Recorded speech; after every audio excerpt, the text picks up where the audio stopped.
네, 하나님 말씀 보시겠습니다. 고린도전서 12장 7절입니다.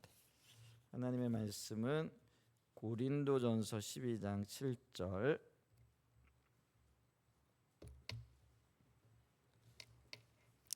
네, 한 목소리로 한번 읽습니다.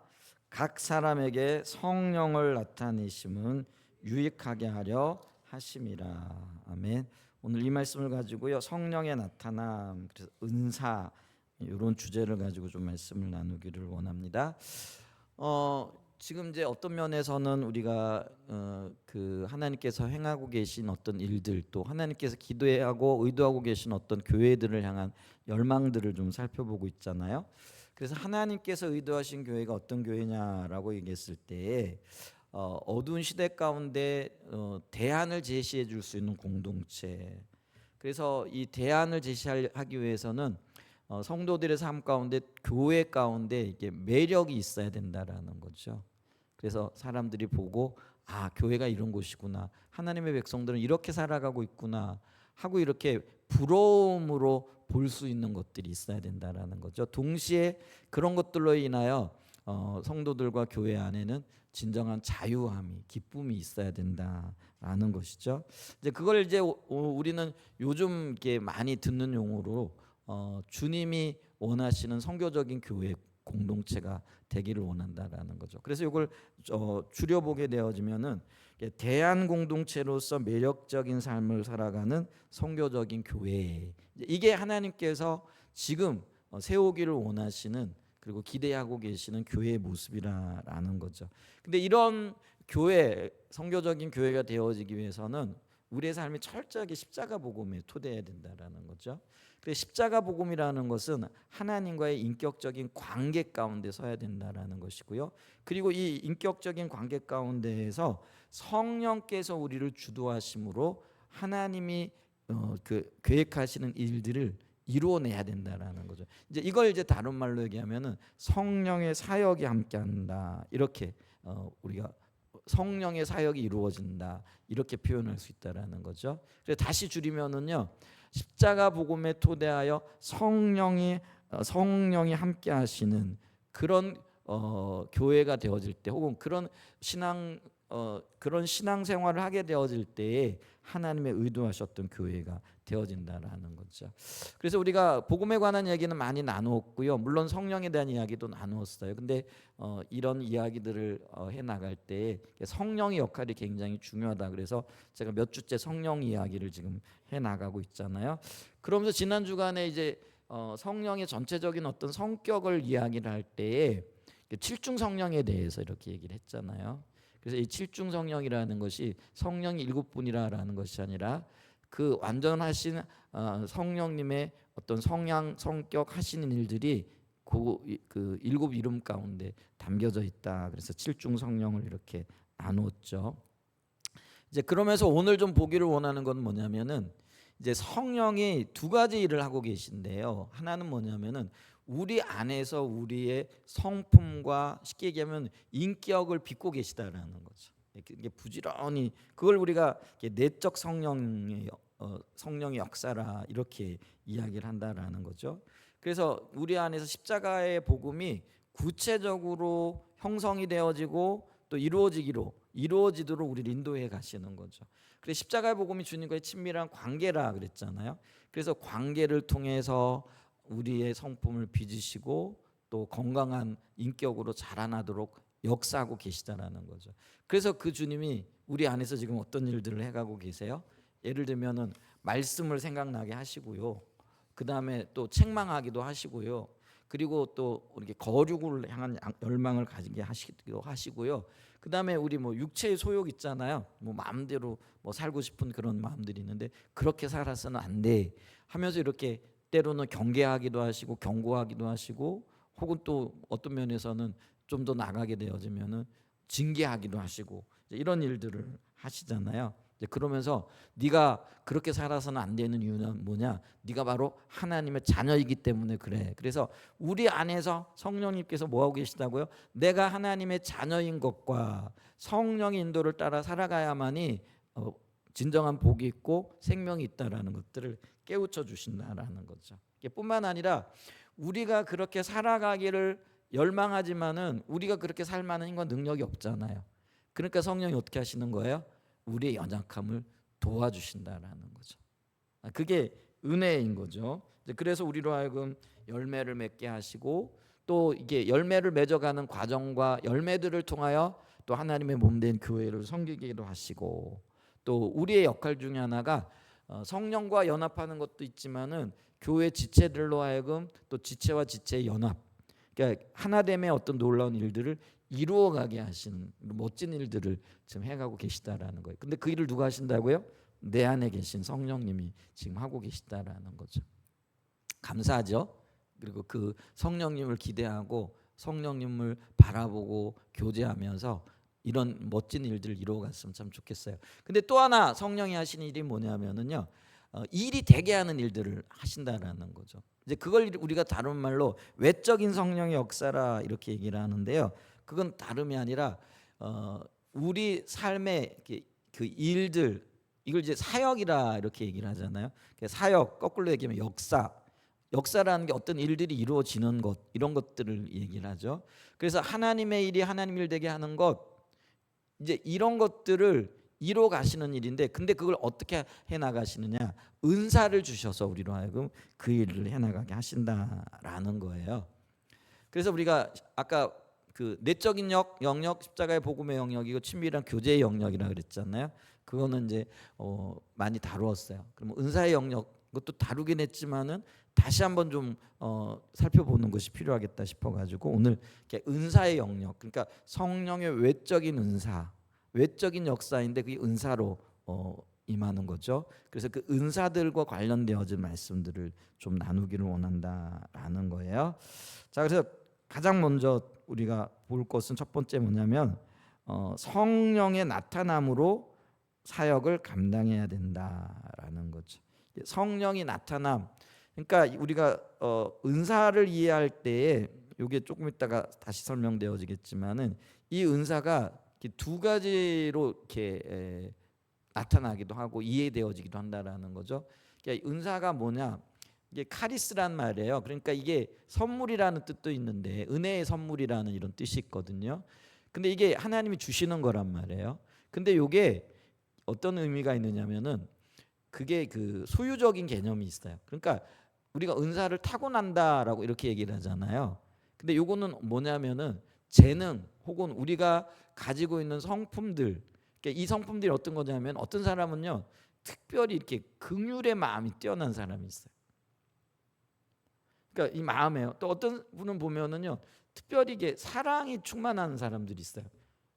그러니까 있잖아요. 이게 일반적이지 않아요. 모두가 다 우리가 사랑의 마음이 있겠지만은 이제 그분을 보면은 성품적으로 이게 굉장히 사랑이 많다라든지 긍휼이 많다든지 아니면 또 다른 사람의 어떤 연약함이 이렇게 보인다든지 이게 이제 긍휼의 은사 쪽에 속하는 것이기도 하지만 이런 것들이 내재적으로 주어져 있는 이게 성향적으로 주어져 있는 것 같은 그런 분들을 만날 수 있어요. 근데 그것도 은사의 한 영역이라는 거예요. 근데 이거를 이제 동기적 은사라 이렇게 표현을 하기도 해요. 우리가 뭐 심리학이든 신학적으로 보게 되어질 때 이게 소유적인 개념, 그러니까 내가 갖고 있는 거예요. 이렇게 볼 수 있는 은사들이 성경에는 있어요. 근데 요거는 소수인 거예요. 더 많은 영역에서 이 은사를 이해할 때 성경은 어떻게 이해하고 있느냐면요, 하나님의 목적을 위하여 특별히 그때 그 시점에 부어진다라는 거예요. 근데 이걸 가르쳐서 다른 말로 얘기하면 성령의 나타남이다. 그래, 나타남으로서의 은사로 이해를 하고 있다라는 거죠. 그래서 오늘 보기를 원하는 거는요, 요 성령의 은사가 우리에게 나타남으로서의 은사적인 측면을 좀 더 보기를 원한다라는 거죠. 그래서 성령이 나타남이 은사인데 이 은사로 우리가 하나님의 일이든 우리에게 주어진 어떤 역할이든 이런 걸 감당할 때에 훨씬 더 효과적이 되어진다라는 거죠. 그리고 이 내 능력이나 내 힘 혹은 뭐 내재되어져 있는 어떤 걸 가지고 한다라고 할지라도요, 이건 한계가 있을 수밖에 없다라는 거죠. 그래서 성령의 은사를 가지고 어떤 일들을 하게 되어질 때 아까 효과적일 뿐만 아니라 그 효과적이라는 건 뭐냐면은요. 그러니까 내 능력, 내 그릇은 요만해요. 근데 성령의 능력은 무한하시잖아요. 그래 얘를 이제 표현을 이렇게 얘기를 할 수 있어요. 그러니까 그 땅을 일굴 때 혹은 뭐 건물을 지을 때 삽을 가지고 할 수는 있어요. 근데 삽보다는 포크레인 어떤 도구가 훨씬 더 유익하잖아요. 이제 그것처럼 성령이 은사로 하게 되어지면 훨씬 더 효과적일 수 있다라는 거죠. 또 하나는 뭐냐면요, 지치지 않아요. 그러니까 우리가 자기의 내재되어진 힘 가지고 하잖아요. 그럼 어느 정도 하다가 아이고 힘들다, 이거 언제까지 해야 되냐 뭐 이러면서 금방 지쳐버리게 되어져요. 근데 성령의 은사로 감당하잖아요. 지치지 않는 힘과 능력이 공급이 되어진다라는 것이죠. 또 하나는 여러분, 내가 어떤 일들을 하고 난 다음에는 금방 우리가 어떤 생각이 들어요. 야, 이거 내가 했지. 이제 그러면은 이제 이게 교만해지게 되어지는 거죠. 근데 이게 내 힘으로는 안 되는 거야. 근데 성령이 하셨어. 그게 분명하게 깨달아지고 눈으로 보여져. 그러면 열매 맺는 어떤 것들이 있단 말이에요. 그럼 아, 이거는 나하고는 상관없는 일이네. 하나님이 하신 일이네. 이러면서 어떻게 되는 거예요? 겸손하게 되어지는 거예요. 이제 그렇게 되어질 때요, 야, 이게 하나님께서 하시니까 되네. 내 힘으로는 안 됐는데 그럼 내가 더 하나님을 신뢰하고 하나님을 붙잡아야지. 이런 이중의 효과가 나타나기 시작한다는, 겸손하게 되어지고 주님을 더 신뢰하고 붙잡게 되어지는 그런 일들이 일어난다라는 거예요. 그래서 이제 은사를 성령의 나타남으로 이해하고 성령의 은사로 일을 감당할 때에 그리고 그것이 성경이 제시하고 있는 길이다라는 것들을 보셔야 돼. 그래서 여기에 따르는 작은 첫 번째를 보면은요, 성경적인 근거를 보는 거예요. 하나님은 우리를 보내실 때 혹은 우리에게 어떤 일을 맡기실 때 성령의 능력으로 그 일을 감당할 수 있도록 보내신다라는 거예요. 어떻게 하신다고요? 성령의 능력으로. 네 힘으로 감당하라 이게 아니라 성령의 능력으로 감당하게 하신다라는 거예요. 자, 그래서 하나님께서 우리를 사역의 자리로 부르실 때, 어떤 일하는 자리로 부르실 때 우리의 힘만으로 감당하라고 하지 않으시고요. 그래서 하나님은 우리를 부르실 때 부르실 뿐만 아니라 보내시죠. 동시에 그 일을 감당할 수 있도록 성령의 능력을 주셔서 우리를 보내신다라는 거예요. 자, 요한복음 20장 21절과 22절 말씀을 좀 한번 보도록 하겠습니다. 한번 같이 읽어볼까요? 시작. 예수께서 이르시되 너에게 평강이 있을지어다. 아버지께서 나를 보내신 같이 나도 너희를 보내노라. 뭐예요? 제자들에게 예수님께서 아버지가 나를 보내셔서 선교적 삶을 살게 하셨어. 그러니까 나도 너희를 보낼 거야. 이게 예수님께서 부활하시고 난 다음에 하시는 말씀이에요. 그죠? 내가 너를 보낼 거야. 이게 이제 21절이잖아요. 그 다음에 22절 보세요. 이 말씀을 마치고 그들을 향하여 숨을 내쉬며 이르시되 뭐라고요? 성령을 받으라. 그러니까 일을 맡기시는데 이 일이 사람으로서는 감당할 수 없으니까 누구를 주시는 거예요? 성령을 주시는 거예요. 그래서 너희가 성령을 받아야 돼. 성령을 받아야만이 이 일을 감당할 수 있어. 이 의미가 되어지는 거죠. 우리가 잘 알고 있는 사도행전 1장 8절 말씀도 그렇거든요. 이제 사도행전 1장 8절 말씀을 좀 보죠. 자, 같이 또 읽어보죠. 오직 성령이 너에게 임하시면 너희가 권능을 받고 예루살렘과 온 유대와 사마리아와 땅끝까지 이르러 내 증인이 되리라 하시니라. 예수님께서 부활하시고 난 다음에 이제 승천하실 것에 대해서 말씀을 하시잖아요. 그리고 난 다음에 제자들에게 하시는 말씀이에요. 곧바로 나가지 말고 기다려야 돼. 부활하신 예수님을 만났어요, 제자들이. 그럼에도 불구하고 제자들에게 뭐라고 말씀하시는 거예요? 아직 기다려. 언제까지? 성령이 너에게 주어질 때까지. 근데 성령이 너에게 임할 때 어떤 일이 일어나는 거예요? 성령이 너에게 임하시면은 어떻게 해줘? 너희가 권능을 받는다라는 거예요. 능력을 받는다라는 거예요. 그래서 어떻게 되어져요? 내 증인이 되어지는 거예요. 그러니까 주님을 증언하고 증언하는 이 일에도 성령의 능력이 없이는 안 된다라는 거예요. 그걸 아셨기 때문에 하나님은 당연히 제자들을 보내셔서 세상 가운데 그 복음을 전하는 도구들로 부르셨잖아요. 근데 그냥은 안 된다라는 거예요. 그 일을 감당하기 위해서 누가 필요하다라는 거예요? 성령이 필요하다라는 거예요. 그래서 하나님의 일이 있는 곳에는요, 그것이 하나님의 일이기 때문에 반드시 하나님은 하나님의 능력을 주세요. 그게 은사라는 거예요. 그리고 성령이 함께 하심이라는 거예요. 그래서 우리는요, 이거를 항상 기억해야 된다라는 거죠. 그래서 우리는요, 그 사역의 자리 혹은 그게 뭐가 되어졌든지 간에요, 말씀을 전하는 걸, 뭐 복음을 전할 때, 또 병든 자를 위하여 기도할 때, 또 뭐 우리가 기도의 자리에 있을 때, 혹은 영적인 어떤 방해들 이런 거 수시로 오잖아요. 여러분 지금 예배 드리시면서도 영적인 방해가 있으신 분들 있으실 거예요.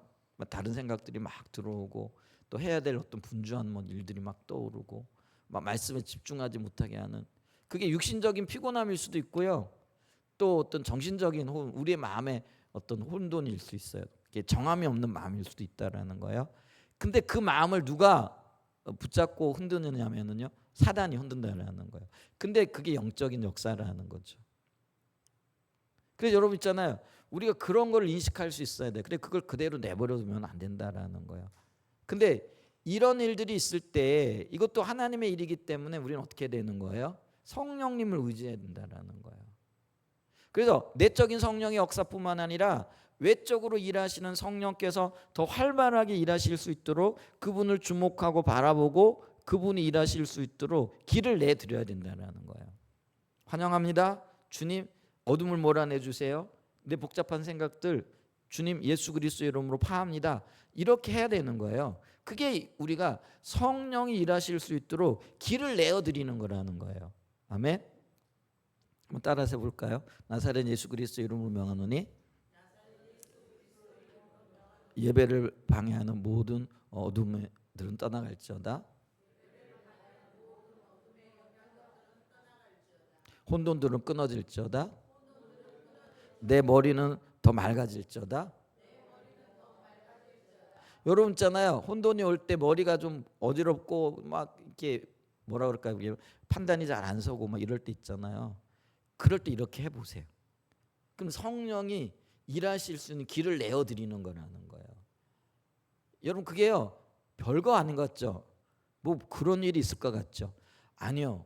할 때와 그 해보기 전과 해보고 난 다음에는, 하고 난 다음에는요 180도 다른 일들을 우리가 경험하게 되어질 거라는 거죠. 왜 우리가 주님을 많이 경험하지 못하는지 아세요? 실행해 보지 않는 거예요. 그 일을 따라가 보지 않는 거죠. 그냥 내 생각에 뭐 그럴까 하고는 그냥 내버려 두는 경우들이 너무나 많다라는 거예요. 근데 한번 해보세요. 배운 대로 하시고요, 성경이 제시하는 대로 한번 해보시라는 거예요. 그러니까 주님의 일을 위하여 성령을 보내신다라는 거예요.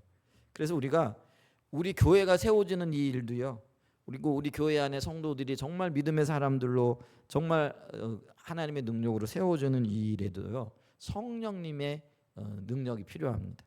우리가 그래서 성령님만을 의지해야 된다라는 거죠. 사람을 의지하거나 사람께 초점을 맞추어서는 안 된다라는 거죠. 그래서 성령께서는요 주도적인 분이거든요. 그러니까 앞장서서 일하기를 굉장히 기뻐하세요. 제가 알고 있는 어떤 목사님은요, 두 사람만 모이면은요 앞장서 가지고 간대요. 그러니까 리더십이 있는 거예요. 리더십에 뭐 은사가 있을 수도 있고 또 성향이 있는 거예요. 우리 중에도 그런 분들 있잖아요. 두 사람만 모여도 뭐예요? 대장 노릇 하려고 하는 분들 있잖아요. 그게 이제 은사인데요. 근데 있잖아요, 성령님은요 그 내 안에서 대장 노릇하기를 굉장히 기뻐하세요. 그러니까 성령님하고 나하고 두 인격체가 만난 거잖아요. 그럼 성령님은 내가 대장이야, 나 따라와야 돼. 이게 성령님의 성향이라는 거야. 그게 욕심이 많아서가 아니고요, 그 길이 바른 길이고 그 길이 생명의 길이고 그 길이 승리의 길임을 성령님은 알고 계시기 때문에 그렇다라는 거예요. 아멘. 그래서 우리가요 모르잖아요. 우리는 연약하잖아요. 우리는 가보지 않았잖아요. 할 수 없잖아요. 그러니까 성령님 앞장서세요. 따라갈게요. 성령님 대장 하세요. 여러분 사람이 대장 노릇 안 하고 성령이, 하나님이 대장 노릇 해주시니 얼마나 감사해요. 그죠? 그러니까 대장 노릇, 좀 불경스러운 언어인데 대장 노릇 하시도록 성령님을 마음껏 앞세워 드리는 거, 이거 얼마나 좋은 일이에요. 아멘. 아멘. 한번 따라서 해보세요. 성령님, 내 삶에서 대장 돼 주세요. 이런 얘기할 때 좀 마음이 불편한 분들이 있어요. 그게 자기 주도적인 분들이거든요. 아니 성령님이 내가 해야지, 내 일은 내가 알아서 해야지, 내가 나 일을 더 잘 알지, 이런 마음이 있으면은요 이 고백이 잘 안 나와요. 그러니까 제가 지금 따라하라 그러니까 따라하는데요, 일상생활에 딱 들어가잖아요. 그러면은요 일을 착 보잖아요. 보면 내가 이렇게 해야지 1, 2, 3, 4 착착착착 나와 버려요. 그게요 자기 주도적인 사람이에요. 그러면 성령님의 인도를 놓치는 거예요. 아멘. 우리가 어떤 일에 딱 부딪히잖아요. 그러면 멈춰 서세요. 우리가 사거리에 서가지고 운전할 때도 이렇게 돌아보잖아요. 직진 신호가 떨어져도 한번 살펴보고 가잖아요. 그렇듯이 우리의 삶에 있잖아요. 길을 갈 때 멈춰 서세요. 그게 육신의 그 걸음을 멈춘다는 게 아니에요. 생각을 멈추고 우리가 조급함을 멈추고 이렇게 한번 둘러봐야 돼요. 성령이 지금 뭘 하고 계신가? 어디로 인도가고 계신가? 어떻게 지금 길을 제시하고 계신가? 여러분 이게요 훈련되어져야 돼요. 그래서 이 성령의 일하시면요 훈련이에요. 그래서 성도들은요 이거를 부지런히 인식하고, 그리고 이게 깨어 있기를, 조급함을 멈추기를, 가는 길을 멈추기를 습관적으로 이렇게 좀 훈련을 해 나가야 된다라는 거예요. 성령의 역사는 훈련과 굉장히 밀접한 연관이 있다라는 것을 기억해 줘야 돼요. 하셔야 돼요. 그래서 하나님께서 나타나는 은사, 그래서 나타나심으로 일하실 뿐만 아니라 그 능력으로 우리를 세워 주시기를 그렇게 간구해야 돼요. 그렇게 주님을 바라봐야 된다라는 거죠. 자, 그래서 하나님은 우리를 보내실 때 성령으로 능력으로 보내신 은사를 주셔서 은사가 나타나게 하시겠다라는 그런 의미예요. 그다음에 작은 두 번째, 그럼 이 은사에 대한 이해가 좀 있어야 되겠다라는 거죠. 그러니까 은사는 성령의 나타남이다라는 거죠. 그래서 오늘 우리가 읽었던 고린도전서 12장 7절에 보게 되어지면 각 사람에게 성령을 나타내시면 유익하게 하려 하시고, 그러니까 우리에게 유익을 주시기 위하는데 그 유익을 주시기 위해 뭘 하셨다라는 거예요? 성령을 나타내셨다라는 거예요. 근데 성령이 보이지 않는데 나타나는데 어떻게 나타날까요? 우리의 삶에 일하시는 모습으로 이루어지는 어떤 일들로 나타나신다라는 거예요. 근데 그게 우리의 은사와 굉장히 밀접한 연관이 있다라는. 그러니까 성령이 나타나 성령의 은사라는. 그러니까 은사를 통해서 우리에게 유익을 주신다라는 그런 의미예요. 자, 여기서 바울이요 은사를 성령의 나타내심이라고 표현하는데 이건 굉장히 중요하다라는 거죠. 은사는 단순한 재능이 아니다. 아까 재능적인 요소가 있어요. 그 우리의 성향에 어떤 분들 보면은요, 특별히 아까 얘기했잖아요. 그 마음이 여린 분들도 있고요, 강한 분들도 있고요. 강하다라는 거는 어떤 일이 담대하다라는 거잖아요. 이게 담대한 것도 성품의 한 영역이니까 이게 은사적인 측면일 수도 있어요. 그러니까 그런 분들은 어떤 면에서는 용기가 있고 막 별로 겁내지 않고 막 그 담대하게 어떤 일들을 해 나가겠죠. 성향적으로 그걸 우리가 재능이라고 얘기할 수 있고요. 그다음에 아까 얘기했듯이 그 다른 사람에 향한 그 긍휼이, 불쌍히 여기는 마음이, 저는 아무리 봐도 그냥 괜찮은데 그 어떤 분들 그것만 보면 막 눈물 흘려가지고요, 못 도와줘가지고 막 안달이 난 분들이 있거든요. 그리고 그게 잘 보여지는 분들이 있어요. 그러니까 다른 사람들 도와줄 것들이 잘 보여지는 분들이 있거든요. 대호야, 대호는 다른 사람들의 필요가 잘 보여 안 보여? 잘 모르겠어? 그런 게 어떤 적은요. 이게 그 사람의 필요가 잘 보여요. 내가 요거 좀 도와줘야 되겠는데, 뭐 이렇게 이런 것들이 있어요. 그게 선천적으로 이렇게, 그러니까 그걸 이제 이건 재능적인 영역이고요. 이게 달란트적인 영역이라는 거예요. 그게 이제 은사일 수도 있어요. 성경에는 그런 은사들에 대해서도 얘기를 하고 있어요. 그게 이제 우리의 마음의 동기가 뭐냐. 그래서 이걸 동기적인 은사라 이렇게 얘기를 하고 있다라는 거죠. 근데 오늘 여기 고린도전서 12장 7절에서 말하는 이 성령의 나타남은요, 그런 동기적인 은사를 얘기를 하는 게 아니에요. 재능을 얘기를 하는 게 아니에요. 그럼 뭐예요? 하나님의 필요 때문에 하나님의 어떤 일들을 이루어 나가야 되기 때문에 그게 순식간에 드러나는 어떤 것들을 얘기를 하는 거예요. 그래서 사역과 은사는 굉장히 밀접한 연관이 있다라고 이렇게 얘기를 하잖아요. 이제 그런 측면에서 볼 때는요, 아까 동기적인 은사에 마치 내가 소유한 것처럼, 그래서 이게 긍휼의 마음은요 늘 있잖아요. 그러니까 어떤 때는 긍휼하고 어떤 때는 긍휼이 없어져, 이게 아니거든요. 늘 긍휼의 마음이 마치 내 것처럼 내 안에 항상 있는 것들을 보게 되어지죠. 근데 성경이 말하는 은사는 그게 성령의 능력이지 내 것이 아니라는 거예요. 그러니까 동기적인 은사보다는 나타남으로서의 은사의 성격이 더 바르고 풍성하다라는 것들을 기억해야 된다라는 거죠. 그래서 은사는 단순한 재능이 아니고 은사는 내가 소유한 능력도 아니라는 거죠. 은사는 보이시지 않는 성령께서 내 삶 가운데, 교회 가운데 자신을 드러내시는 방식이라는 거예요. 자, 그래서 이 성령의 은사를 이해하는 데에는 두 가지 관점이 있는데, 첫째는 아까도 얘기했듯이 은사를 소유의 개념으로 보는 관점과, 둘째로 은사를 성령의 나타남으로 보는 관점이라는 거죠. 근데 이게 성경에요, 두 가지 영역이 다 있어요. 그래서 예를 들면은 이 성령이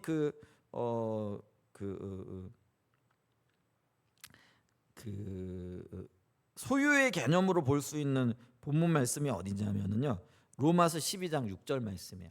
로마서 12장 6절 말씀을 보게 되어지면 우리에게 주신 은혜대로 받은 은사가 각각 다르니 이렇게 얘기를 하죠. 그러니까 이거는요 성품적인 것과 굉장히, 그러니까 사람의 성향이 다 다르잖아요.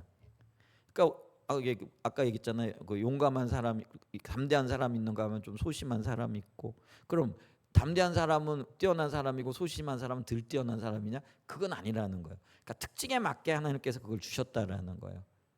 그러니까 어떤 사람은 조금 더 영적으로 예민한 분이 있는가 하면 어떤 분은 저처럼 굉장히 둔감한 사람도 있고, 뭐 하여간 이런 것들이, 그리고 이제 성향적으로 사람 모두가 다르잖아요. 근데 이거는 하나님이 주신 거라는, 근데 이거는 내게 주어지고 그래서 내가 갖고 있는 것들이라는 거예요.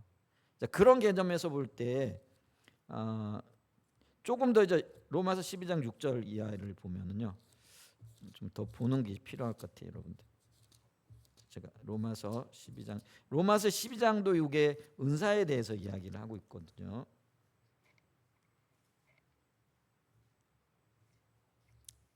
그래서 여기 보세요. 로마서 12장 6절에 보면은 우리에게 주신 은혜대로 받은 은사가 각각 다르니 혹 예언이면 믿음의 분수대로, 혹은 섬기는 일이면 섬기는 일로, 혹 가르치는 자면 가르치는 일로, 혹 위로하는 자면 위로하는 일로, 구제하는 자는 성실함으로, 다스리는 자는 부지런함으로, 긍휼을 베푸는 자는 즐거움으로 할 것이니라. 그래가지고 여기 몇몇 은사들에 대한 이야기가 나오고죠. 근데 이런 것들은요 우리의 성품에 하나님께서 태어날 때부터 주신 것들이라는 거예요. 그러니까 이거는 내가 갖고 있는 거예요. 그래서 어떤 면에서는 내가 필요할 때 쓸 수도 있고 안 쓸 수도 있고 하는 이런 어떤 은사들, 요걸 우리가 재능적인 은사다 이렇게 표현을 하기도 한다라는 거예요. 반면에 그래서 베드로전서 4장 10절에도 같은 이해를 가지고 있죠. 자, 이렇게 얘기해요. 베드로전서 4장 10절에 보면 각각 은사를 받은 대로 하나님의 여러 가지 은혜를 맡은 선한 청지기 같이 서로 봉사하라. 그래서 이게 이런 본문들은요, 이게 지금 두 구절을 우리가 봤잖아요. 근데 이거는요 성도들이 자기에게 태생적으로 주어진 그런 재능과 은사들을 통해 가지고요 몸된 교회를 섬기는 것과 관련이 되어져 있다라는 거. 이게 어떤 면에 정형화되어져 있는 것들이잖아요. 자, 이런 점에서 은사는 각 지체에게 맡겨진 사역적 역할과 연결이 된다라는 거죠. 그래서 이런 요소들이 은사에는 분명히 있어요. 그래서 성경에서 그 두 가지 개념의 은사들을 보고 이거를 이해를 해야 된다라는 거예요. 그런데 오늘 우리가 읽은 본문 말씀으로서 고린도 12장의 은사는요, 이게 소유 또 성격적으로 성향적으로 주어진 그런 개념의 은사를 얘기하는 게 아니라는 거예요. 그건 뭐냐면은 성령의 나타남이라고 말하고 있고요.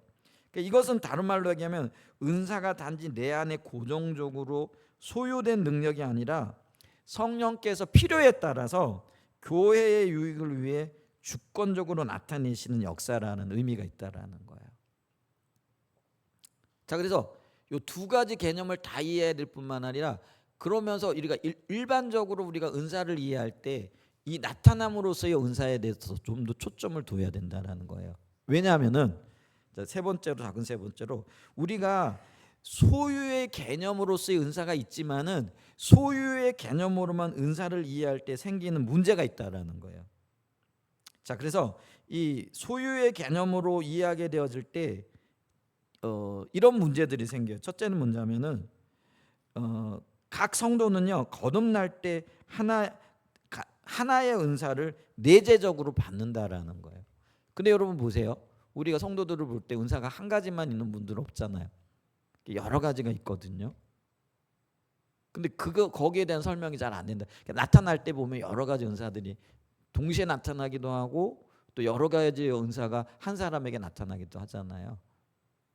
근데 우리가 성향을 보게 되어졌을 때는, 예를 들면 뭐 긍휼이 뛰어나다든지 뭐 이런 것들은 이게 한 방향으로 가거든요. 근데 이제 은사들이 나타나는 거 보면은요, 막 산발적으로 나타나는. 근데 그러면 이 성향과 저 성향이 부딪히는 어떤 것들은 어떻게 설명할 수 있겠느냐라는 거죠. 그다음에 두 번째는 뭐냐면은, 이제 그러면은 은사가 발견되고 개발되어져야 된다는 의미가 돼. 그러니까 은사가 이게 성품적으로 주어졌기 때문에 이거를 어떻게 해야 돼요? 부지런히 훈련하고 개발하고. 그래서 우리 은사 진단표 뭐 이런 거 갖다 놓고요, 내가 성격적으로 보니까 이게 맞는 것 같으니까 요걸도 훈련하고 개발해야 돼. 그러면 이게 어떤 열매가 나오느냐면은요, 개인의 노력과 개인의 어떤 그러죠? 성향에 좌우되는 듯한, 그게 요소들이 있지만 이런 문제들을 갖게 되어진다는 거죠. 그러면서 그렇게 되어지면 세 번째 또 문제는 뭐냐면, 그러면 각 성도는요, 그냥 하나님이 주신 그 은사대로 만족해야 된다는 거예요. 근데 성경에서 뭐라고 얘기를 해요? 너희가 더 큰 은사를 사모하라, 구하라. 그러면 이게 소유적인 개념에서 주어지는 은사라고 한다면 이 말은 맞지 않는다라는 거예요. 왜냐하면 줬는데 뭘 또 구해요? 더 크게, 더 아름답게, 더 큰 은사들을 구하라. 그럼 우리가 은사를 위해 구할 필요가 전혀 없다라는 거죠. 이런 어떤 한계와 문제점들을 갖는다라는 거예요. 근데 소유적인 개념으로 우리에게 하나님이 성품을 주신 건 맞죠. 근데 그 성품을 우리가 잘 다듬고 하는 것들도 물론 있어요. 근데 이런 것들도 우리에게 굉장히 유익이 있지만은 은사를 이해함에 있어서는 이 관점만 가지고는 안 된다라는 거예요. 그래서 대부분의 근데 오늘날 많은 그 교회에서는요, 이 관점을 굉장히 지지해요.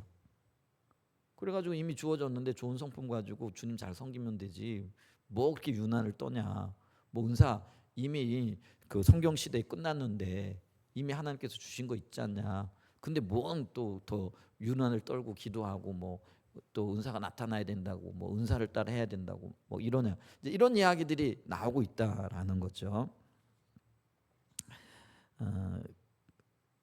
그래서 있잖아요, 우리가 이 관점이 성경에 분명히 있어요. 근데 보완되어져야 할 관점이라는 것들을 우리가 기억해야 된다라는 거죠. 그래서 고린도전서 12장과 14장이 역시 그 은사에 대한 그 교훈을 우리에게 주고 계신데요.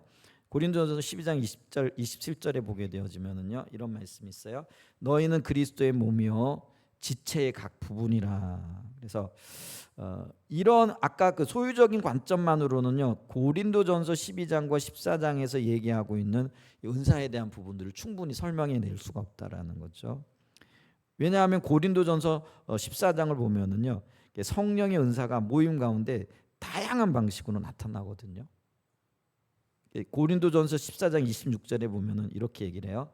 너희가 모일 때에 각각 찬송시도 있으며 가르치는 말씀도 있고 계시도 있으며 방언도 있고 통역함도 있나니 모든 것을 덕을 세우기 위하여 하라. 그러니까 이 본문 말씀을 보게 되어질 때 여기 나타나는 은사들은요, 고정된 개인 소유물처럼 나타나지 않는다라는 거. 어떻게 보면은요, 무분별하고 질서가 없을 정도로 여기저기 막 튀어나오더라는 거예요. 뭐 이 사람은 막 예언을 하고요, 이 사람은 막 찬양을 통해서 주님을 높이고요. 뭐 이 사람 뭐 방언하고요. 뭐 이 사람 옆에 서 가지고 뭐 이 방언을 막 통변하고 막 이런 게요 막 여기저기서 막 우후죽순처럼 생겨나요. 그래서 어떤 분들은요 초대교회 성도들이 드리는 예배를 보고 무질서하다라고 얘기해요. 근데 무질서 속에 질서가 있는 거예요. 왜냐하면 성령께서 운행하고 계셨기 때문에 그렇다라는 거예요. 그게 다 성령이 지금 통제하고 계셨다라는 거예요. 그래서 사도 바울도요 이걸 무질서하다라고 얘기를 하지 않아요. 성령이 나타났다라고 얘기를 한다라는 거예요. 이제 그걸 우리가 기억해야 된다는 거죠.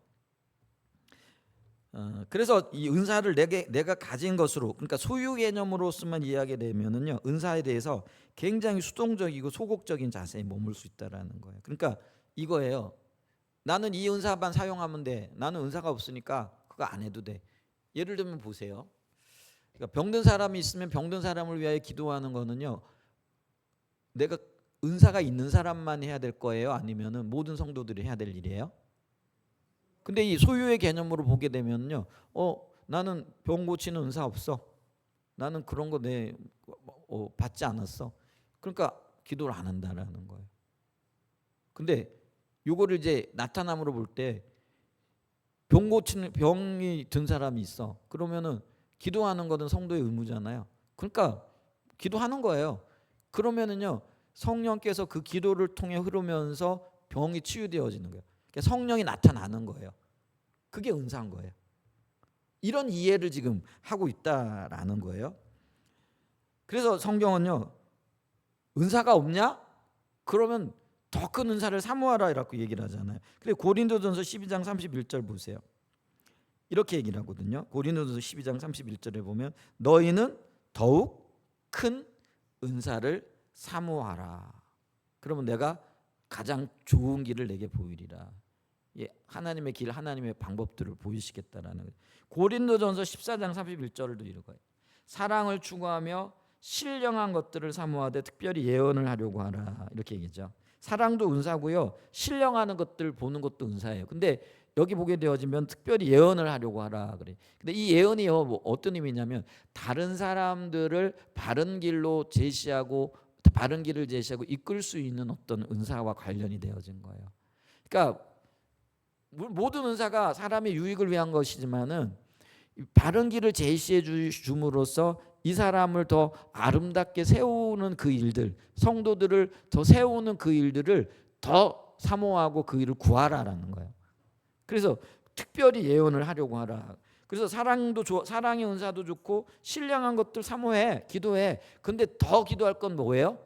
이 예언의 은사 혹은 예언과 관련되어진 어떤 것들을 구하려고 구해. 이게 그 얘기를 지금 사도 바울이 하고 있는 것들이잖아요. 자, 그래서 우리 작은 네 번째로 성령의 나타남으로 은사를 이해해야 한다라는 거죠.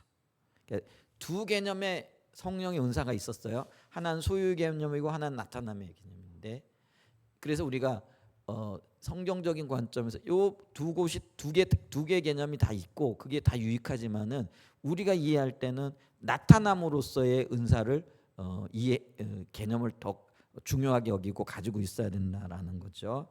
자, 그래서 은사는 성령의 나타남이라는 거죠. 그래서 이런 이해를 가지게 되어질 때 은사가 내 것이 아니라 성령의 것이라는 걸 인식하게 된다라는 거죠. 근데 소유의 개념은 뭐예요? 내가 가지고 있으니까 내 마음대로 할 수 있어. 그럼 그게 누구 거예요? 그게 주님이 재능도 주님이 주신 거 맞잖아요. 긍휼의 마음도 사실은 주님이 주신 거예요. 근데 이게 내 안에 있다 보니까 우리는 그 마음이 내 건 줄 알고 있는 거죠. 근데 그게 아니라는 거예요. 성령이 나타나셔서 어떤 일들을 하잖아요. 그럼 그건 내가 한 게 아니라 성령이 하신 거예요. 그러니까 그게 성령의 일이라는 거죠. 그러니까 우리가 만약에 그게 있잖아요. 내 것이다. 내가 가지고 있는 것들 내가 했다라고 얘기하면 여기 교만이 나오는 거예요. 내 공로가 되어지는 거라는 거예요. 근데 성령이 하나님의 목적을 위하여 혹은 사람을 세우기 위하여 교회의 유익을 위하여 필요를 보시고 일하셨다. 그게 나타남이거든요. 그러면 그게 내가 한 게 아니잖아요. 나를 통해서 물론 하시긴 하셨어요. 그러니까 순종한 것은 내게 상급이겠죠. 근데 그 일이 이루어진 거는 나하고는 상관없어요. 그러니까 나는 겸손할 수밖에 없다라는 그런 결론이 난다라는 거죠.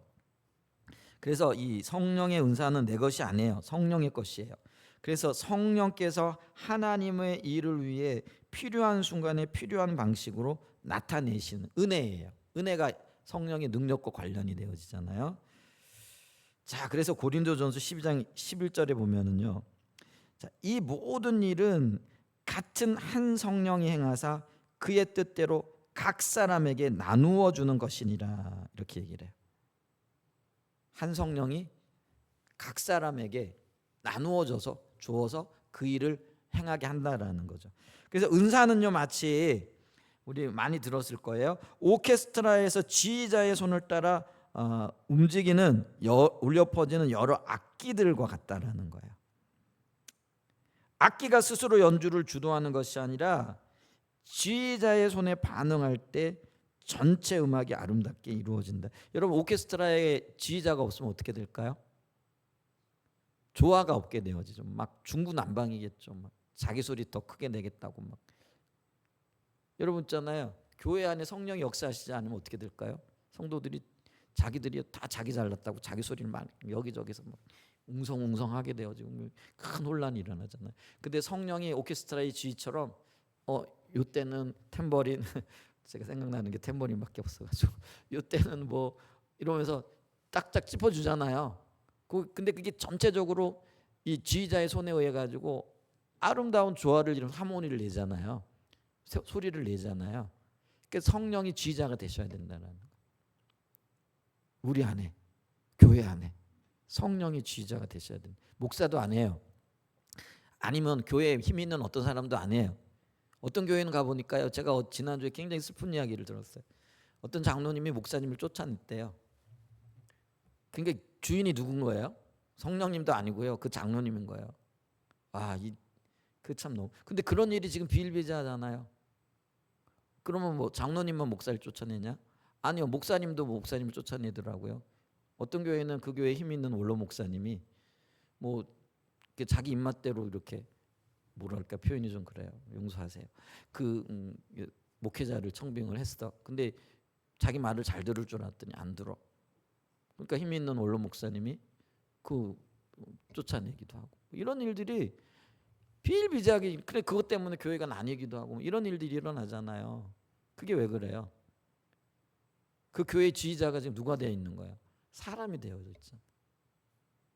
절대로 안 돼요. 여러분, 교회의 지휘자는요, 철저하게 하나님 되셔야 됩니다. 이 한사랑 예전교회 지휘자는요, 제가 아니에요. 목사가 아니라니까요. 그렇다고 여러분들도 될 수가 없어요. 어느 누구도 그렇게 되어서는 안 돼요. 오직 하나님만이 주인이 되셔야 돼요. 아멘. 그래서 목사인 저도요, 하나님만을 추구해야 되고요, 여러분들도 하나님만을 추구해야 돼요. 그리고 하나님께서 하시는 일이라고 한다면은요, 때로는요, 어린아이가 하는 그 말도요, 요게 하나님으로부터 나온 거면은요, 목사인 저도 순종하는 거예요. 아멘. 여러분들도 그래요. 하나님께서 하시는 일이고 그게 질서 가운데 하나님이 행하시는 일이라면은요, 여러분은 순종하셔야 돼요. 내 생각은 이렇고요, 내 계획은 이렇고요, 내가 알기로는 이런데요, 그런 쓸데없는 얘기하지 마십시오. 그거 정말 무익한 일이에요. 그거 하나님으로부터요, 굉장히 책망받을 일들이 되어진다라는 거예요. 하나님이 하셔야 돼요. 아멘. 그러니까 성령의 운행하심도요, 성령이 지휘자가 되셔가지고요, 하나씩 나타내는 거예요. 그래서 아름다운 조화를 이루고요, 아름다운 소리가 나게끔 하게 되어지는 거라는 거예요. 아멘. 그래서 성도들은요, 각자 자기의 능력을 과시하는 사람들이 아니라요, 성령의 지휘에 민감하게 반응하는 사람들이 되어져야 된다는 거예요. 저와 여러분이 그래야 된다는 것이에요. 그래서 굉장히 중요한 얘기를 제가 드려요. 내게 어떤 은사가 있느냐, 내가 어떤 은사를 가지고 있느냐, 중요하지 않아요. 그럼 뭐예요? 더 중요한 게 있어요. 그게 뭐냐면 지금 성령께서 무엇을 나타내길 원하시는가라는 거예요. 지금 성령께서 무엇을 나타내기를 원하시는가라는 거죠. 제가 요즘 이런 고민을 해요.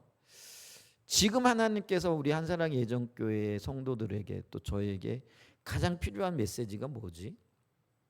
뭘 해야 되지? 이게 지금 고민인 거예요. 그러니까 아주 예민한 분들은요, 우리 그 성교회 어떤 리더 목사님 같은 경우는요, 뭐 고민하면서 그렇게 가더라고요. 뭐 그래서 뭐 메시지도 보니까 요번 주 달라지고 지난주도 달라지고 그렇게 예민하게 인도를 받을 때 저는 가만히 돌아보니까 그게 없는 거예요. 그래서 이거를 어떻게 해야 되지 고민을 하는 거예요. 근데 제가요 그런 고민 자체도 별로 안 했거든요. 그냥 생각에 하나님께서 우리를 이런 교회로 이끌길 원하시니까 이렇게 가면 돼. 근데 그게 성령 인도할 수도 있지만은 그렇게 고민해 보진 않았어요. 근데 이제 60이 넘은 지금에 이제 그 고민이 되는 거예요. 아, 조금 젊을 때 더 고민하지.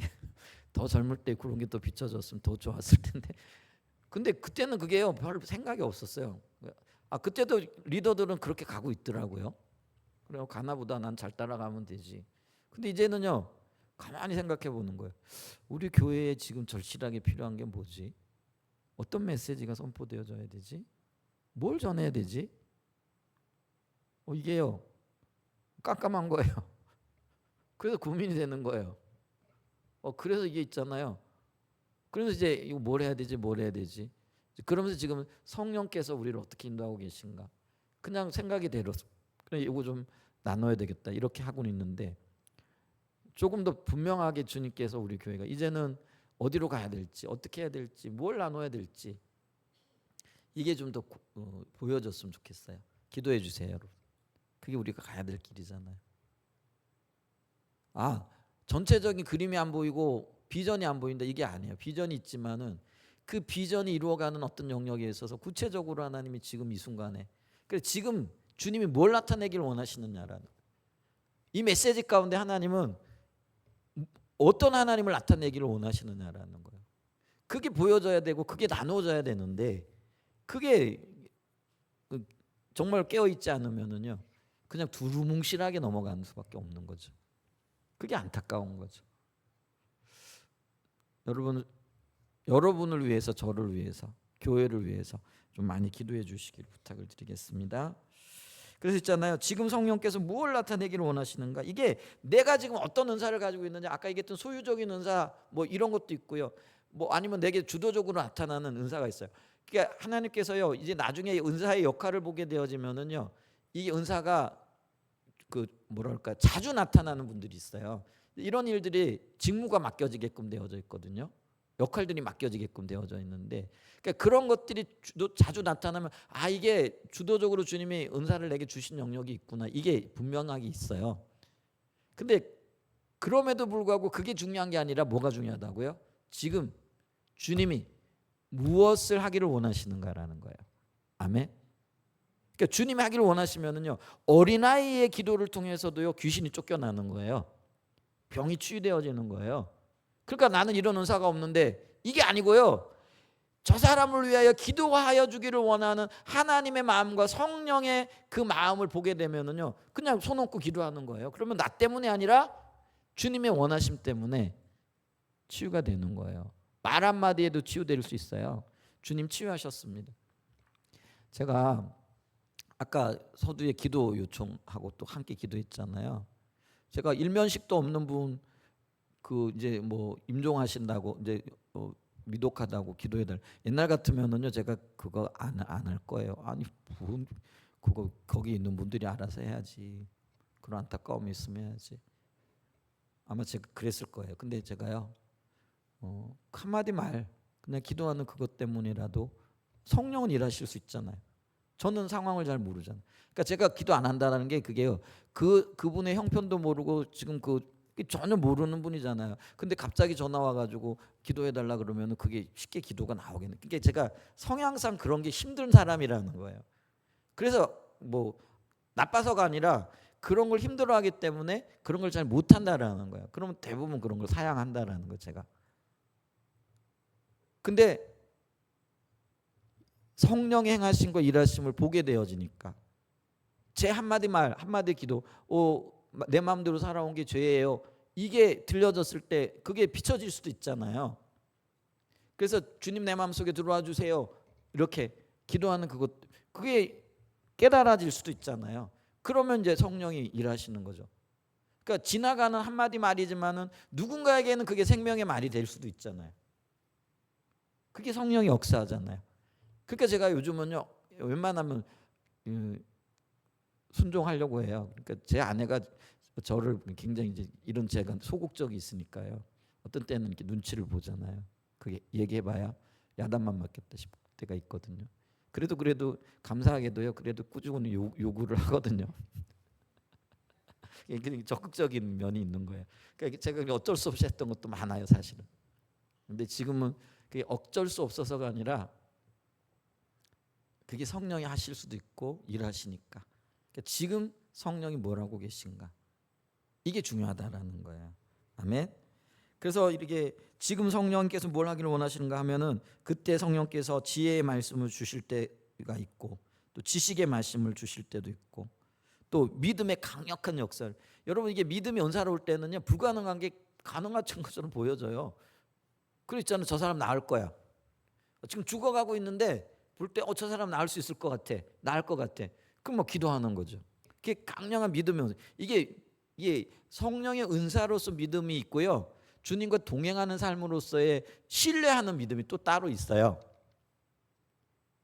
근데 이게 두 가지가 같이 가야 되는 거잖아요.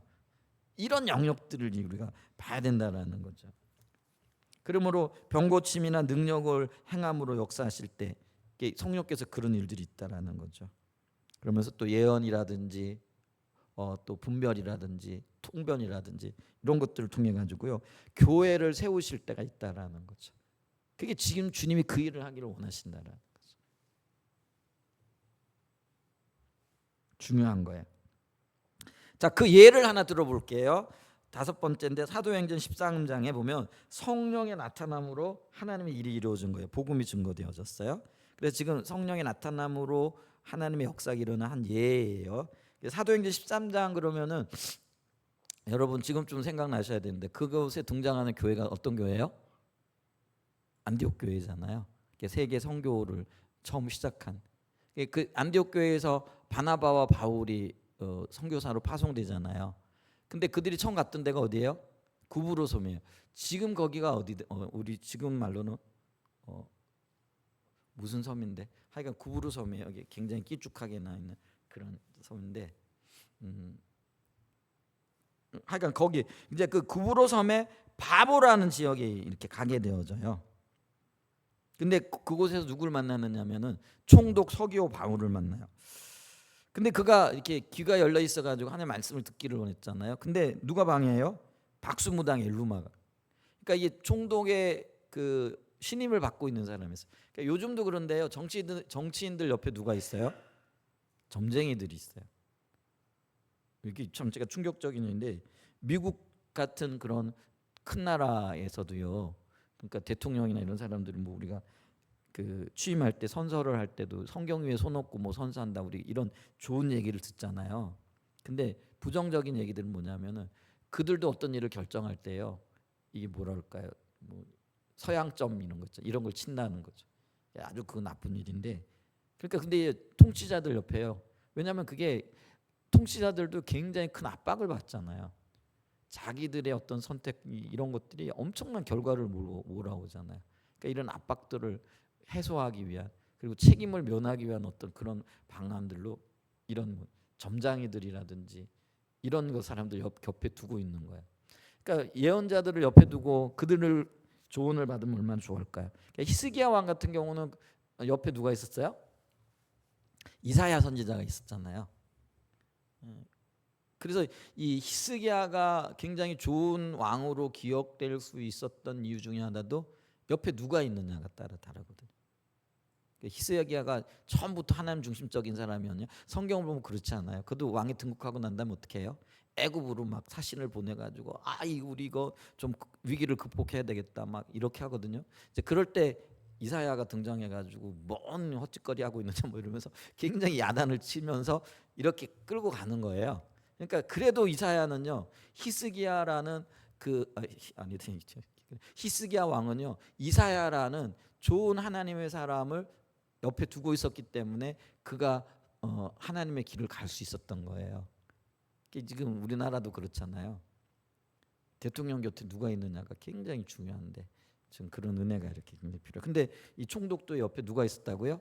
박수무당 엘루마가 있었어요. 근데 이 가만히 보니까 전능하신 하나님이 증거되어지고 이러면 밥줄 떨어지게 생겼거든요. 그러니까 막 방해를 하는 거죠.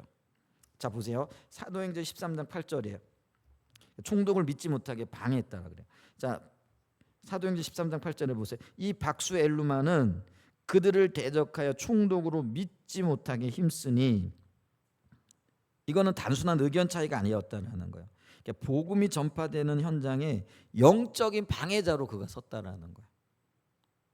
이게 영적인. 그리고 그 뒤에 누가 역사하겠어요? 당연히 사단이 역사하겠죠. 그러니까 총독이 만약 예수 믿게 되어지면은 영향력이 그만큼 클 수밖에 없잖아요. 그죠? 옛날에 왕이 예수 믿었다.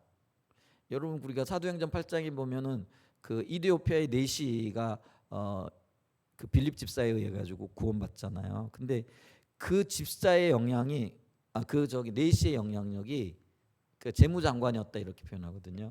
오늘날까지 흔적이 남아 있다라고 얘기를 하거든요.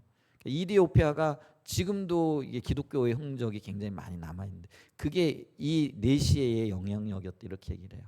그만큼 영향력이 커지는 거죠.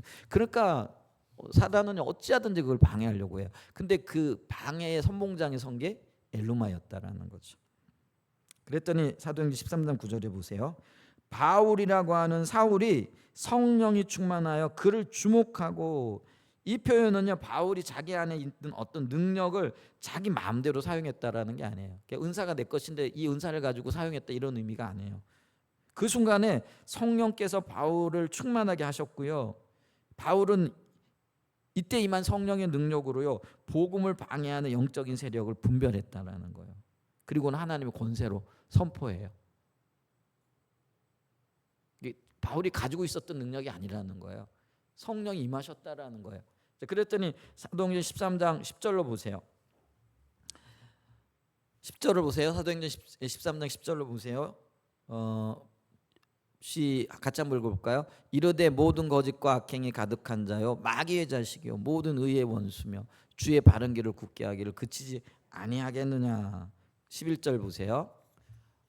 보라 이제 주의 손이 내 위에 있으니 내가 맹인이 되어 얼마 동안 해를 보지 못하리라 하니 즉시 안개와 어둠이 그를 덮어 인도할 사람을 두루 구하는지라. 그래서 엘루마를 향한 말이 뭐예요? 모든 거짓과 악행이 가득한 자요 마귀의 자식이요. 그래서 너는 보라 이제 주의 손이 내 위에 있으니 내가 맹인이 되어 얼마 동안 해를 보지 못하느니라 이렇게 얘기를 하잖아요. 이걸 보고요 하나님의 강력한 능력이 그 순간에 나타난 거잖아요. 그랬더니 총독이 깜짝 놀라잖아요. 근데 총독이 깜짝 놀라가 예수를 믿었는데 근데 그거를 12절엔 뭐라고 표현을 하느냐면요 이렇게 표현을 해요. 이에 총독이 그렇게 된 것을 보고 믿으며, 이게 다음 구절이 중요해요. 주의 가르치심을 놀랍게 여겼다라는 거예요. 이게요 은사가요 그런 은사가 나타나면 굉장히 놀랐겠죠. 근데 이 그 총독은요 굉장히 지혜로운 사람이에요. 은사를 은사로 본 게 아니라 표적으로 봤다라는 거예요. 그러니까 은사가 가리키고 있는 그 지점을 봤다라는 거예요. 근데 우리는 뭐예요? 은사가 나타나면 야 병 고침 일어났네, 야 눈먼 자가 눈을 떴네, 즐겁고 기쁘도다 뭐 이러면서 이제 거기에 머물러 있는 거잖아요. 근데 하나님께서 눈먼 자를 일으키시고 죽은 자를 살려내시고 또 뭐죠? 안 믿는 자들이 믿게 되어, 사실 이게 더 큰 기적이잖아요. 이런 일들이 일어났어요. 근데 그 일이 일어난 건 그 기적 자체가 아니라 그 뒤에 역사하시는 전능하신 하나님을 보라는 거예요. 그러니까 표적이 가리키고 있는 바가 뭐냐라는 거죠. 그걸 보는 게 굉장히 중요하거든요. 근데 이 총독은요, 야 이런 기적이 뭐 이러면서 놀랍다, 뭐 야 그거 참 큰 신이네 이렇게 하지 않고요. 그 놀라운 표적을 행하고 계신 그분이 어떤 분이고 그분을 어떻게 만나야 될 것인가를 그분이 가리키는, 그러니까 표적이 가리키는 그 뒤를 봤다는 거예요. 그게요 주의 가르치심을 놀랍게 여겼다는 표현이에요. 그게 주님을 믿게 하는 거예요. 여러분 있잖아요, 놀라운 기적이 일어나면 우리가 예수 믿을까요? 믿는 것처럼 보여져요. 근데 머지않아 떠나요. 더 큰 기적이 안 일어나면. 예수님 당시의 유대인들 좀 보자고요. 오병이어의 놀라운 기적을 체험했잖아요. 떡 5덩이 가지고 물고기 2마리 가지고 5,000명이 먹고 12광지를 나누었어요. 남겼어요. 이것보다도 더 놀라운 기적이 어디 있어요? 그러면 그들이 처음에는 다 예수 믿는 것 같았어요. 근데 나중에 어떻게 해요? 다 예수를 떠나거든요. 왜요? 그들은 더 큰 기적을, 그러니까 기적이 기적을 만들어내, 그러니까 기적을 보기를 원했던 거예요. 그들이 원했던 기적은 뭐예요? 우리 로마의 압제로부터 벗어나 가지고 이제는 한 독립된 나라를 이루어 가지고 배불리 떵떵거리고 먹고 살자. 그러니까 더 큰 기적을 바라보는 거예요. 근데 더 큰 기적을 이루기 위하여 주님이 오신 게 아니잖아요. 주님의 목적은 뭐예요? 하나님의 나라가 이 땅에 이루어지는 것. 그거요. 거기로 본연의 자리로 돌아오니까 이들이 뭐예요? 야, 이 말씀 너무 어려운데, 야, 더 큰 기적을 기대했는데 안 되는데 하고는 다 떠나가 버리잖아요. 여러분, 기적이 우리를 바꾸고요 예수 믿게 하는 게 아니에요. 진정으로 예수 믿게 하는 거는요, 그 기적이 가르치고 있고 그 기적 속에 담겨져 있는 하나님 그분을 발견할 때에 진정한 의미에서의 구원과 하나님과의 관계가 열려지는 거예요. 아멘. 근데 이 총독이 그랬다라는 거예요. 기적을 보고 놀란 게 아니라요, 그 기적 속에 담겨져 있는 주님의 메시지가 뭐냐라는 거예요. 그걸 듣고 놀랐다라는 거예요. 그러니 이는 진정한 그리스도인이 되어진 거겠죠. 아멘. 그가 주의 가르치심을 놀랍게 여겼다, 이렇게 얘기하고 있다라는 거죠. 이게 성령의 나타남이라는. 그러니까 은사, 성령의 나타남은요, 은사 자체의 목적이 있는 게 아니라는 거예요. 그러니까 은사가 주고자 하는 게 뭐고 이루고자 하는 게 뭐냐라는 거예요. 총독이 주님으로 인하여 놀랍게 여기고 그를 믿게 하는데 이 은사의 목적이 있었다라는 거예요. 아멘. 그래서 보세요. 성령의 능력은 복음을 대신하지 않는다라는 거예요. 이게 성령의 나타남이라는 거예요. 성령의 능력은 복음을 증거하고요, 성령의 은사는요 복음을 가리는 것이 아니라 복음이 참되다는 것을 드러내는 통로의 역할을 한다라는 거예요. 근데 우리는 은사에 그냥 눈이 그냥 홀딱 빠져버려 가지고요, 그냥 은사 있다 그러면 은사자 그러면은요 마치 뭐예요? 신을 모시듯이 쫓아다니고, 그 사람이 뭐 한마디 하잖아요. 그러면은 뭐 그거 뭐 순종하고, 뭐 하나님 순종하는 것보다 주의 말씀 순종하는 것보다 더하네. 그런 일들이 이때까지 있었다라는. 그러니까 이게 은사의 그 은사가 지향하는 것과 은사의 목적이 뭔가 이런 걸 전혀 모르니까 이런 일들이 일어나게끔 되어졌다라는 거예요. 그래서 이거를 뒷받침해 주는 거예요. 고린도전서 2장 4절과 12장 7절이 연결된다라는 거예요. 고린도전서 2장 4절은요, 내 말과 내 전도함이 설득력 있는 지혜의 말로 하지 아니하고 다만 성령의 나타나심과 능력으로 하여, 이렇게 얘기를 하고 있고요. 그 다음에 고린도전서 12장 7절을 보세요. 아까 우리가 읽었던 말씀이잖아요. 각 사람에게 성령을 나타내시면 유익하게 하려 함. 그러니까 우리나라 말로 보게 되어지면 성령의 나타내심 이렇게 나타나지만 이게 원어가 달라요. 근데 이 원어적으로 보면 고린도전서 2장 4절은요, 이 성령의 나타나심 이거를 아포데이크시스라는 말로요, 증거한다, 증명한다. 뭘 증거하느냐? 여기 보면 내 말과 내 전도함이 설득 있는 지혜의 말이 아니고 하나님의 말씀으로 말미암았다라는 것을 증명하고 증거한다라는 거예요. 확증한다라는 그런 의미예요. 근데 고린도전서 12장 7절에 쓰여진 나타내심은요, 이게 원어적으로 단어가 달라요. 파네로시스라는 단어인데 이거는요 계시, 드러남 이런 거예요. 이거는 뭐냐면 하나님의 능력이 계시되어지고 바깥으로 드러났다라는 이제 그런, 폭로되어졌다라는 이제 그런 의미를 가진다라는 거죠. 자, 이걸 좀 증명을 보게 되어지면은요, 이게 다른 언어임에도 불구하고 이 두 가지 말씀이 굉장히 깊은 연결을 갖는다라는 거죠. 그게 뭐냐면은요, 고린도전서 2장 4절은요, 복음의 선포가 성령의 능력으로 입증되어졌다라는 거예요. 확증되어졌다라는 그런 의미가 있는 거예요. 그러니까 말씀을 성령의 능력으로, 성령의 나타남으로 확증해줬고 이게 틀림없다라는 것을 증명해냈다라는 그런 의미고요. 12장 7절은 뭐냐면 성령께서 은사를 통해 교회 가운데 자신을 드러냈다, 나타내셨다라는 그런 의미가 된다라는 거예요. 그런데 이 말이 뭐냐면은요, 복음의 선포가 이게 나타냄이 성령의 입증을 통해 입증되어진 그 말씀이 12장 7절에 가면 은사를 통해서 더 분명해지고 확증되어졌다는 그런 의미를 얘기를 하고 있어요. 다시 말하면요, 성령께서 은사를 통해 자신을 나타내실 때에 그 은사들은 복음을 증거하고 하나님의 능력을 입증하는 통로가 되어진다는 거예요. 아까 얘기했듯이 주의 말씀이 진리라는 것을 엘루마의 눈이 머는 것, 그 은사의 나타남을 통해서 확증했다라는 그런 의미가 되어지는 거예요.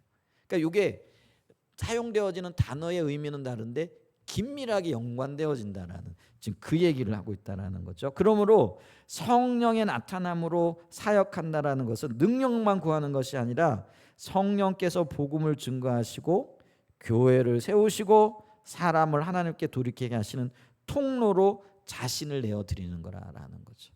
그게 은사의 진정한 의미가 되어진다라는 거죠. 그래서 이런 은사에 대한 이해가 되어 있을 때요, 우리는 은사를 대하는 자세가 달라질 뿐만 아니라요, 이 은사를 통해서 하나님의 복음이 확정되어지고 하나님의 역사를 드러내는 아주 소중한 도구로서 귀하게 여기게 되어진다는 거예요. 그러니까 이 은사가 나를 위한 것도 아니고요, 하나님의 복음을 위한 것고요, 하나님의 영광을 위한 것이고요, 교회를 위한 것이고요, 하나님의 백성들을 위한 것이라는 거죠.